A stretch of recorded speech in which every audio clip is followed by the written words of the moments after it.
Religious hypocrisy. Based on historical and religious context, most of the white people protesting the integration of Ruby Bridges were professing Christians, and that their behavior would be considered contrary to core teachings of Jesus Christ. This is the evil we are fighting against: religious hypocrisy. Here is a breakdown. Number 1. Religious identification of the protesters. It is fair to say that most of the white segregationist protesters in New Orleans identified as Christian. Regional demographics. The southern United States, and Louisiana in particular, has historically been and remains overwhelmingly Christian. In 1960, the vast majority of white residents in New Orleans would have identified as either Catholic or Protestant, Baptist, Methodist, etc. Segregationist groups. The riotous white mob that protested Ruby Bridges was organized by groups like the White Citizens Council. These groups often framed their opposition to integration not just politically, but as a defense of a Southern way of life which was deeply intertwined with Christian faith, even though their interpretation of that faith was used to support racial hierarchy. Religious response to desegregation. The controversy was not a secular versus religious one, but a conflict within Christianity itself. For example, New Orleans had a large Catholic population, while the Archbishop of New Orleans, Joseph Francis Rummel, condemned segregation as immoral and threatened to excommunicate segregationist Catholic laymen. Groups like the Association of Catholic Laymen formed specifically to protest the integration of Catholic schools. This shows that many protesters were explicitly identifying as Christian while opposing desegregation. Number 2. Jesus' view of their behavior from the perspective of widely accepted Christian theology. It is fair to say that Jesus would be profoundly dismayed by the protesters' behavior, which included screaming hateful slurs, threats, and insults at a 6-year-old child. Religious hypocrisy. The protesters' actions directly contradict several of Jesus' central teachings, core Christian teaching. Contradiction by protesters' actions.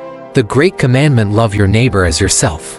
Matthew 20-39. The protesters were showing extreme hostility, contempt, and hatred toward Ruby Bridges and her family, which is the opposite of love and neighborly care.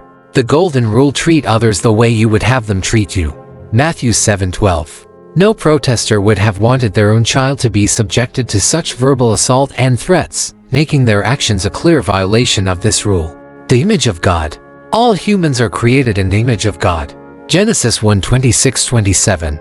Mistreating, dismissing, or excluding a person because of their race is considered an affront to the Creator and a sin because it blots out the image of God among that person and violates their fundamental human dignity.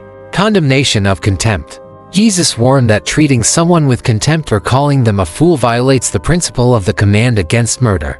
Matthew 5:21-22. The vicious verbal abuse and contempt hurled at Ruby Bridges fall under this condemnation of treating others as less worthy of respect.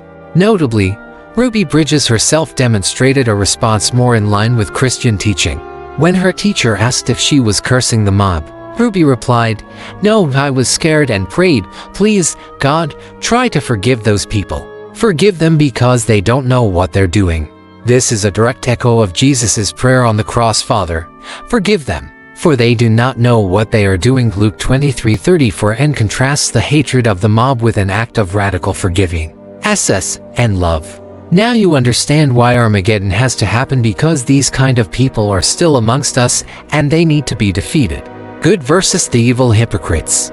They have tarnished and blasphemed against God long enough. Mankind has to wake up to their nasty ways by putting these hypocrites on overdrive. Mankind can finally see them for what they really are and take back their planet and work together to be the best it can be. All praise to the Most High. 200 people in the afternoon telling her they're going to kill her. The crowd would come and they would bring a small baby's coffin, and they put this black doll inside of the coffin, and they would march around the school, and I would have to pass it to get inside of the building. And I used to have nightmares about the coffin.